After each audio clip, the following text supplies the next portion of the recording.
Continuación, la plática que sigue es una plática grabada que nos da la doctora Cintia Maite Villarreal Garza en el tema de cáncer de mama en mujeres jóvenes.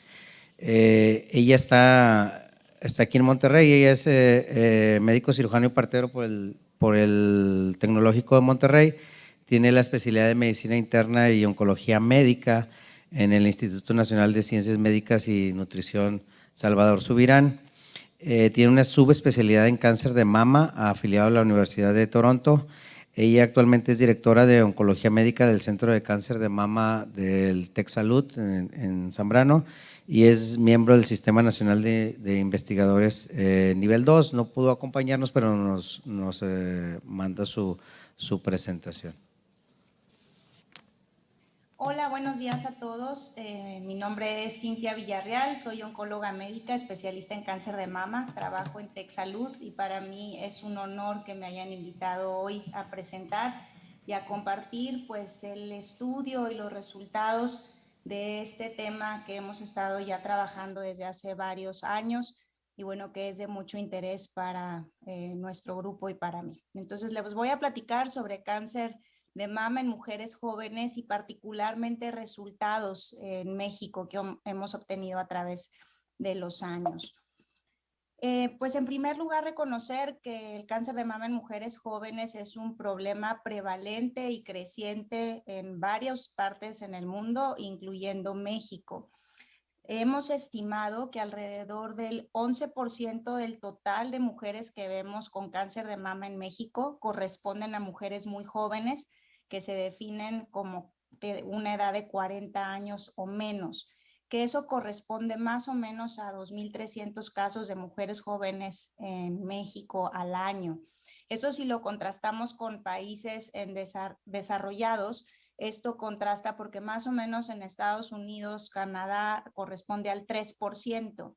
Incluso si nos vamos a instituciones de referencia como es el INCAN o el Hospital San José, esta prevalencia de cáncer de mama en mujeres tan jóvenes llega a ser tan alta como del 14 al 15%. También comparado con, por ejemplo, en el Dana-Farber, que es un instituto de referencia en Estados Unidos, en Boston, la prevalencia llega a ser el 7%. Entonces, finalmente, del total de mujeres que vemos en nuestra práctica diaria en México, un gran porcentaje de ellas corresponde al grupo joven de edad de 40 años o menos. Y esto no va a cambiar. Esta es la tendencia en mujeres menores de 50 años en los últimos tiempos y pues vemos que va para arriba como en cualquier grupo de edad, pues también en el grupo de mujeres jóvenes esta tendencia no va a bajar, va para arriba. ¿Por qué nos interesa particularmente este grupo? Realmente son pues por dos circunstancias. Uno es porque sabemos que las mujeres jóvenes con cáncer de mama tienen una biología tumoral diferente y son pues tumores que suelen ser más agresivos con peores desenlaces.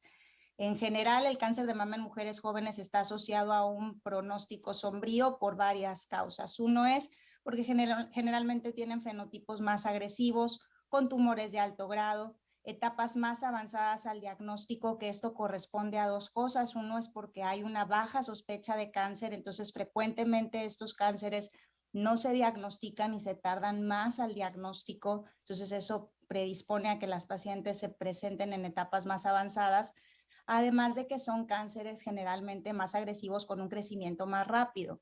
Hay tumores que tienen más proporción de triples negativos, también más HER2 positivos y también más luminales B. Entonces, todo eso hace que la edad joven sea un factor independiente predictor de desenlaces adversos y esto se ha comprobado en diferentes estudios. ¿Cuál es la experiencia que tenemos en México? Este es un estudio que hicimos hace algunos años en el Instituto Nacional de Cancerología, donde incluimos cerca de 4.315 pacientes que se trataron en el 2007 al 2014 por medio del sistema de seguro popular. Y ya aquí dividimos a las poblaciones en mujeres jóvenes de 40 para abajo y en mujeres mayores de 40 años. Y aquí vemos pues las características. De nuevo, aquí se comprueba esta súper alta proporción de pacientes, 15% de las pacientes que vimos correspondían al grupo joven. Vemos que son pacientes que más frecuentemente tienen tumores grandes, 53% tenían tumores de más de 5 centímetros, lo cual es muy alto. 75% de las pacientes jóvenes tienen enfermedad ganglionar positiva al diagnóstico y esto es más alto proporcionalmente al grupo mayor y estadísticamente distinto. Suelen recibir mucho más frecuentemente las pacientes quimioterapia, muchas, casi todas, 93% recibieron quimioterapia, buena proporción de ellas, casi el 60% en el contexto neoadyuvante. Y aquí podemos ver en las etapas y los subtipos dependiendo del grupo de edad, jóvenes versus no jóvenes, y vemos que es más frecuente que en las jóvenes se presenten con cánceres localmente avanzados, 62%, y cáncer metastásico hasta en un 15%. Si vemos los subtipos, en el cáncer de mama en mujeres jóvenes es más frecuente que se presente el cáncer de mama triple negativo en un 23% versus 15% en el grupo mayor. Y cuando subdividimos a las pacientes por cáncer hormonosensible luminal A o B, es más frecuente que las mujeres jóvenes tengan el subtipo luminal B. Y esto es muy importante porque esto confiere que las pacientes con cáncer hormonosensible jóvenes tengan un peor pronóstico que las mayores. Estas son las curvas de supervivencia global y vemos las jóvenes en la línea verde para la supervivencia libre de enfermedad y para la supervivencia global tienen peores pronósticos que cuando lo comparamos con sus contrapartes mayores. Vemos que incluso la diferencia en pronóstico llega a ser para recurrencia en un 10% y vemos que esto es estadísticamente distinto para cualquiera de los dos escenarios, supervivencia libre de enfermedad y global, siendo peor para las mujeres jóvenes. Ahora, cuando hicimos el estudio y dividimos a las pacientes por subtipo, vimos que las pacientes con cáncer de mama triple negativo y HER2 positivo se comportan igual. Son más frecuentes en las jóvenes, pero el pronóstico, el desenlace es el mismo.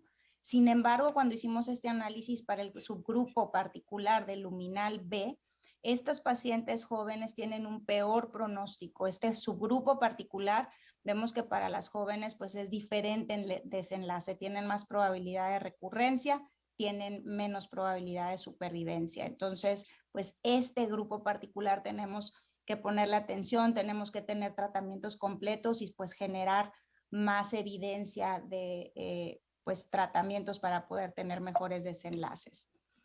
Otro estudio que hicimos fue incluir pacientes que habían recibido neoadyuvancia y comparar los desenlaces de las mujeres jóvenes versus no jóvenes. Y eso es lo que vemos para el grupo global. Y fíjense cómo para las pacientes jóvenes el desenlace siempre es peor. Aun cuando las pacientes hacen respuesta patológica completa, estas son las curvas de arriba, estas son las no jóvenes versus jóvenes, a las jóvenes les va peor.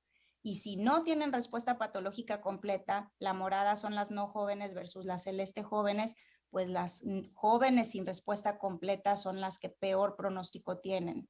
Por el otro lado, vemos aquellas pacientes que recibieron neoadyuvancia con cáncer hormonosensible HER2 negativo y vemos que no importa si hacen respuesta patológica completa o no, las jóvenes son las que tienen peor pronóstico si las comparamos con las mayores. Entonces, de nuevo, pues aquí vemos pues estos desenlaces que son más sombríos, particularmente en el grupo de cáncer hormonosensible, HER2 negativo, luminal B en especial. ¿Cuál es la otra, pues el otro aspecto de por qué este grupo de pacientes es importante conocerlo y estudiarlo? Porque sabemos que estas pacientes jóvenes tienen necesidades particulares y distintas al grupo mayor. Estos pacientes, pues de entrada tienen una mayor esperanza de vida, son jóvenes, generalmente no tienen comorbilidades, entonces pues tienen más oportunidad de vivir y por lo tanto más años de poder tener una recurrencia. Es mucho más probable que reciban quimioterapia, les decía, como el 90% de estas pacientes terminan recibiendo quimio, hacen muy frecuentemente una menopausia súbita inducida por la quimioterapia y el tratamiento antihormonal con los efectos secundarios que esto conlleva. Puede ser temporal, pero puede incluso ser una menopausia permanente. Y pues estas pacientes tienen diferentes necesidades psicológicas y sociales que las mujeres mayores. Están en un tiempo diferente en su vida donde están consolidando pues su vida familiar, su vida profesional. Entonces todo esto social, todo esto pues hace que estén en un momento particularmente vulnerable. Y entonces también empezamos en México a estudiar cuáles eran las necesidades de las pacientes jóvenes mexicanas. Y aquí hicimos un primer estudio hace algunos años donde incluimos a 25 pacientes jóvenes que habían sido sobrevivientes de cáncer de mama y que ya tenían 5 años desde el diagnóstico, todas de ellas en el diagnóstico 40 años o menos. Y las 5 preocupaciones que más frecuentemente manifestaron era que tenían preocupación por el riesgo de infertilidad, que había habido percepciones de cambio en la imagen corporal, había habido discriminación en su empleo, habían tenido pérdida de sus redes sociales. Es menos frecuente que las pacientes jóvenes hagan comunidad, es más frecuente que ellas se aíslen y se sientan solas cuando tienen este diagnóstico, y manifestaron que había necesidades psicosociales que no se habían cubierto. Entonces, ¿cuáles son estas necesidades particulares que hacen a las mujeres jóvenes distintas de las mujeres mayores? En primer lugar, pues el riesgo de falla ovárica e infertilidad. En general, sabemos que entre el 20 a 30% de las mujeres jóvenes tienen una paridad no satisfecha, y esto ya lo estudiamos en varios reportes en México, y en cada uno de ellos hemos constatado que alrededor del 30% de las pacientes jóvenes en México no han tenido hijos. Y además que pues va en aumento la edad de los embarazos en México. Entonces va a ser más frecuente que cuando diagnostiquemos una paciente joven no hayan tenido hijos o no hayan completado su paridad. Como les decía, en esto hemos visto que ahora en México más del 30% de los nacimientos ocurren en mujeres mayores de 30 años.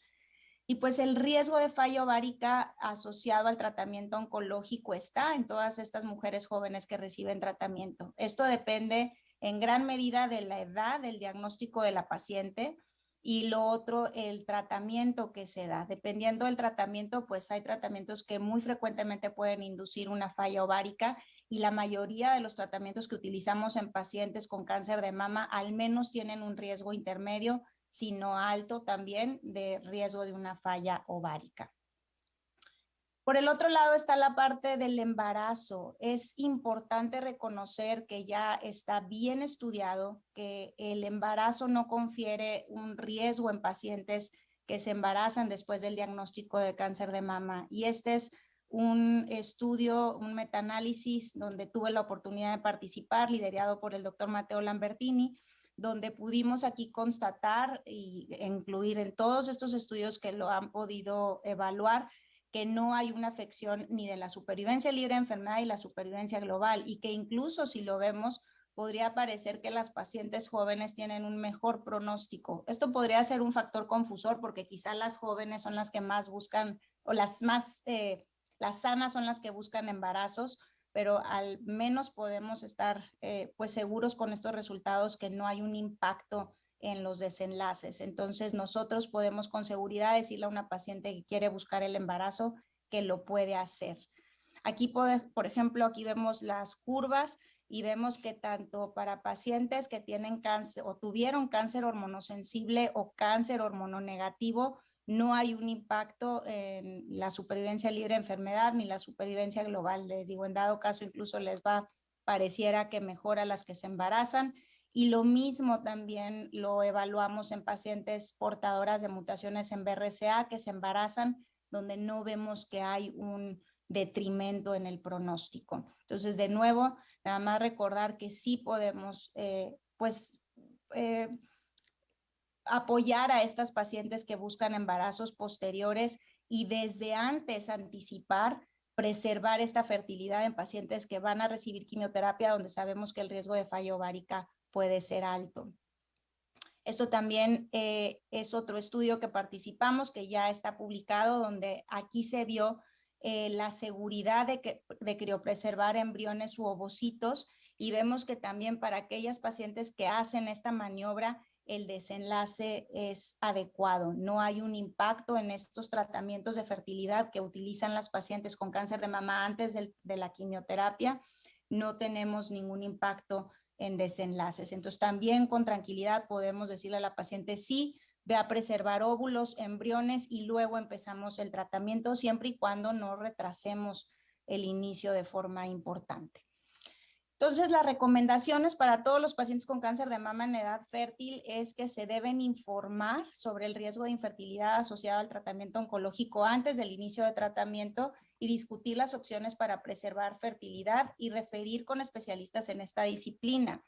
Y esto nosotros evaluamos si pasaba en México en un estudio hace algunos años. Entrevistamos a 57 pacientes, de las cuales 28% no habían tenido hijos, no habían tenido embarazos. 46% manifestaron que estaban preocupadas por su fertilidad, pero solo el 30% recordaron que se les hubiera hablado de esto y ninguna preservó fertilidad. Y el factor más importante que contribuyó a la preocupación era si ellas querían tener hijos desde el inicio. Entonces es bien importante evaluar esto y en aquellas pacientes que busquen tener hijos después, entonces desde un inicio pues asesorarlas para poder hacer preservación de fertilidad, ya sea con técnicas de criopreservación y también el uso de análogos de GnRH durante la quimioterapia para protección ovárica. Y sola una paciente en este estudio preservó fertilidad. Entonces, pues esta es una necesidad en las pacientes jóvenes mexicanas. La necesidad número 2 es sobre el asesoramiento genético. En las pacientes jóvenes, la prevalencia de mutaciones genéticas y un cáncer hereditario es mayor. Alrededor del 13% de estas mujeres jóvenes es un cáncer hereditario. En mujeres jóvenes mexicanas hemos visto además que pudiera haber un incremento en la proporción de mutaciones BRCA1 y BRCA2. Y esto lo hemos visto en varios estudios. Este es un estudio que se hizo en latinas en Estados Unidos. Todas eran hispanas, pacientes que tenían alguna historia personal o familiar de cáncer de mama u ovario, donde encontraron que 25% de ellas tenían una mutación en BRCA1 o 2 y que el 10% de estas era una mutación deleteria en el exón 912. Esta mutación es una mutación fundadora mexicana que describió este grupo en City of Hope en Los Ángeles, la cual se estima haber surgido en México hace 1480 años. Entonces, en México tenemos una mutación fundadora. Después de esto, nosotros empezamos a hacer colaboraciones con el doctor Jeffrey Weitzel en City of Hope e hicimos 2 estudios de los cuales evaluamos aquí 188 pacientes no seleccionadas por historia familiar de cáncer. Incluimos pacientes con cáncer de ovario y con cáncer de mama y vimos que la prevalencia de mutaciones en este grupo fue de 28% y de 15% para las pacientes con cáncer de mama. Y de estas, el 35 y 29% respectivamente correspondían a la mutación fundadora. Entonces vemos cómo es muy prevalente esta mutación en nuestras pacientes en México. Este es un segundo estudio que hicimos en solamente pacientes con cáncer de mama triple negativo, jóvenes menores de 50 años. La prevalencia de mutaciones en esta cohorte fue de 23% alta. Hay que pensar siempre en una paciente con cáncer de mama triple negativo joven, e incluso ahora se recomienda a cualquier edad buscar una mutación en BRCA1 o 2. Y de estas pacientes, el 42% fue atribuida a la mutación fundadora. Y cuando se correspondía a las mujeres muy jóvenes, el 30% de ellas tenían mutaciones en BRCA1 o 2. Entonces es muy importante considerar que cualquier mujer joven con cáncer de mama debe ser referida a asesoramiento genético de forma oportuna para platicar sobre estrategias de reducción de riesgo, impacto de decisiones quirúrgicas y obviamente hacer estudios en cascada en la familia. La necesidad número 3 de estas pacientes jóvenes es el apoyo psicológico, las necesidades psicológicas. Y este es un estudio muy interesante donde evaluaron muchos aspectos psicológicos y compararon pacientes jóvenes versus pacientes mayores y vieron que para cada uno de los conceptos que evaluaron era peor el puntaje o la calificación en las mujeres menores que en las mayores. Entonces las mujeres jóvenes tienen más depresión, más alteraciones en la imagen corporal, ansiedad, alteraciones de sueño, fatiga y todas estas otros rubros que se evaluaron. Por tanto, se considera también en las guías internacionales que se deben pues tratar y se deben pues poner atención a todas estos aspectos físicos, psicosociales y sexuales de las mujeres jóvenes y ser abordados por un grupo multidisciplinario. El otro problema con las mujeres jóvenes es la desinformación. Es el problema número 2, aparte del tema de las necesidades. Y sabemos que las mujeres jóvenes se sienten menos informadas sobre su tratamiento, sobre su diagnóstico, y esto contribuye a que haya más preocupaciones de fertilidad, menopausia, riesgo genético, imagen corporal y sexualidad, y eso conlleva a que estén más aisladas y haya más ansiedad. ¿Por qué? Pues probablemente a lo mejor los médicos tratantes no hacemos tanto énfasis en estas necesidades de esta población tan joven. Eso también lo hemos evaluado en nuestro grupo e hicimos un estudio en 310 mujeres en el INCAN de 19 a 87 años para saber si necesitaban más información acerca de su diagnóstico o tratamiento, y todas manifestaron que les faltaba información. Tanto podían o querían recibir información impresa como en línea, y también evaluamos que las pacientes jóvenes eran muy frecuentemente que tuvieran una tablet o smartphone y que utilizaban en un 73% redes sociales. Entonces, identificamos que podía ser particularmente en este grupo de edad una forma importante de poder compartir información. Un segundo estudio acerca de las necesidades de información lo hicimos en mujeres jóvenes, hicimos grupos focales, entrevistamos 31 pacientes jóvenes de reciente diagnóstico y encontramos 3 prioridades que no estaban cubiertas. Uno, que les hacía falta más atención psicológico para el apoyo emocional, pedían una comunicación más asertiva con sus proveedores de salud, y de nuevo volvía a salir esto, necesidad de información escrita y electrónica. Otra de las necesidades de las mujeres jóvenes es el tema del uso de anticonceptivos. Hicimos este estudio donde evaluamos que en las pacientes que estaban en tratamiento, 50% eran sexualmente activas, solamente el 76% usaban anticonceptivos, pero el 30% de ellas nada más lo usaban de forma efectiva. Y cuando preguntamos, solamente el 17% recordaron haber recibido algún tipo de asesoría. El tercer problema de este grupo de edad es que hay poca investigación. Estos son algunos de los grupos de investigación en el mundo que se ha enfocado en mujeres jóvenes. Y por todas estas necesidades, pues nos dimos a la tarea de integrar un programa dedicado a mujeres jóvenes con cáncer de mama. Fuimos asesorados pues por varias organizaciones después de tener estos modelos en Estados Unidos y en Canadá particularmente. Entonces, de ahí surge Joven y Fuerte, es el programa para la atención e investigación de mujeres jóvenes con cáncer de mama que integra la parte de medicina y psicología con los objetivos de optimizar el cuidado de las pacientes y sus familias, la educación, la investigación y replicar el modelo. Y este programa está activo desde el 2014. En cuanto a la optimización del cuidado, una vez que la paciente joven se diagnostica, se le da una sesión informativa, se invita al programa, se detectan las necesidades particulares de estas mujeres jóvenes y se hace una referencia oportuna. A este día tenemos 710 pacientes incluidas al programa, y las 3 necesidades particulares que abordamos son la preservación de fertilidad, el asesoramiento genético y el acompañamiento psicológico y emocional. Ya más de 34 pacientes en el programa han sido referidas oportunamente para preservación de fertilidad mediante la criopreservación de óvulos o embriones. 360 al menos han recibido asesoramiento genético y cerca de 300 han recibido terapia psicológica, y no solamente ellas, sino sus familias. Tenemos foros educativos que hacemos frecuentemente a nuestras pacientes. Este es el ejemplo de un taller de cosmetología para su aspecto. El objetivo número 2 es la parte de la promoción de la educación, y para eso nos hemos dado a la tarea de crear pues información para las pacientes, dado esta necesidad tan importante que detectamos. Tenemos 2 manuales informativos, este es uno de ellos con fotos de nuestras pacientes, diagramas, esquemas. Aquí podemos ver algunas de las fotos donde las pacientes se sienten identificadas, donde están las pacientes jóvenes en la escuela, con sus familias, con sus hijos, con sus parejas.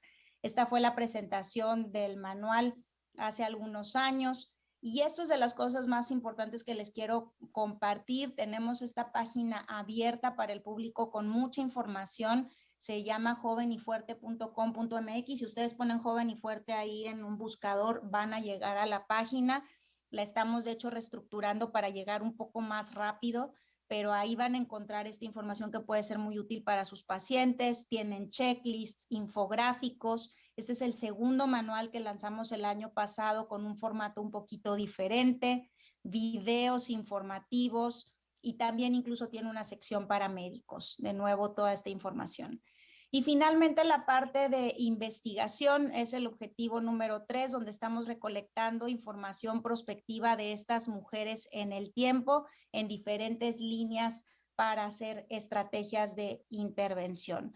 Las pacientes que hemos incluido ya alcanzan 520, las pacientes llenan formularios y encuestas a través de iPads, y estas son el número de pacientes que hemos pues ya visto durante el tiempo. Ya tenemos incluso pacientes que cumplen 5 años de seguimiento.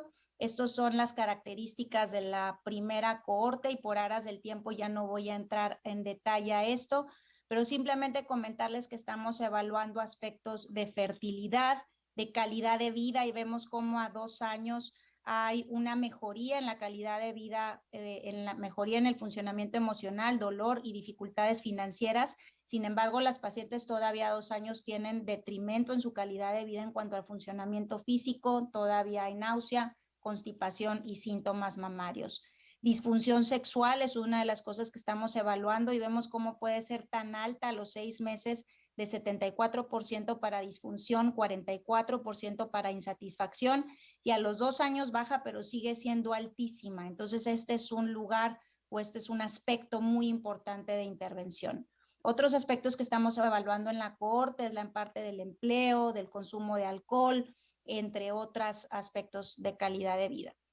Y evaluamos recientemente la satisfacción de nuestras pacientes con el programa y vemos que el 97% calificó al programa como muy útil, 82% les ayudó a afrontar su enfermedad, y los servicios más útiles que fueron para ellas fue el apoyo psicológico, los recursos de información y los grupos de apoyo. Actualmente estamos llevando un segundo estudio con un formato un poco distinto, donde de manera más puntual estamos viendo las necesidades y en ese momento intervenimos haciendo la referencia apropiada si encontramos algún foco rojo que amerite una referencia en muchos aspectos, incluido genética, psicología y psiquiatría, entre otros. Estas son parte de los artículos que se han generado a partir de los datos que hemos tenido durante todos estos años. Estos son los resultados iniciales del programa. Y lo otro es que hemos tenido una proyección muy importante a partir de esta información. Incluso en el Consenso Mexicano desde el 2015 hay una sección dirigida para pacientes jóvenes que dirige nuestro grupo y que orienta a los médicos a esta atención. El programa Joven y Fuerte ha sido reconocido a nivel internacional como el programa en Latinoamérica que ayuda y que atiende las necesidades de estas pacientes. Y aquí podemos ver cómo se integra México como uno de los países que tiene un programa dirigido a pacientes jóvenes, además de otros países, y parece que el único en Latinoamérica. Finalmente hemos replicado el modelo en varios estados, en varios centros en la República, con la finalidad de que este beneficio que hemos visto en nuestras pacientes pueda ser reproducido en otros lugares.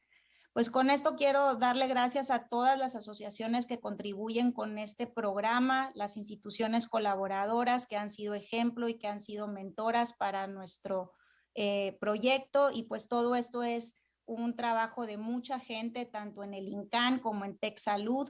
Todas estas son parte de las personas que están integradas y que se han integrado muchas antes y estarán también seguramente participando otras más en el futuro. En conclusión, las mujeres jóvenes con cáncer de mama tienen características clínico-patológicas asociadas a un peor pronóstico y a desenlaces clínicos adversos comparado con las pacientes mayores. La mayoría se diagnostican en etapas clínicas tardías. Las pacientes jóvenes con tumores luminales tienen peor pronóstico que sus contrapartes mayores. Existe falta de información acerca del uso apropiado de anticonceptivos, el apego adecuado a tratamientos y técnicas de preservación de fertilidad. Las pacientes jóvenes tienen necesidades particulares en relación a aspectos psicosociales, de fertilidad, sexualidad y calidad de vida, y es esencial la cantidad y calidad de información sobre su enfermedad y tratamiento. Finalmente, programas dirigidos para la atención de mujeres jóvenes, como lo es el programa Joven y Fuerte, permiten dar la atención adecuada a las necesidades de las pacientes jóvenes, incorporar servicios de apoyo, la caracterización de sus necesidades a través de estudios de investigación y la incorporación de nuevas herramientas de intervención. Y pues con esto termino, les doy muchísimas gracias por su atención y bueno, pues estoy a sus órdenes y de nuevo muchísimas gracias por la invitación. Los veo pronto, espero.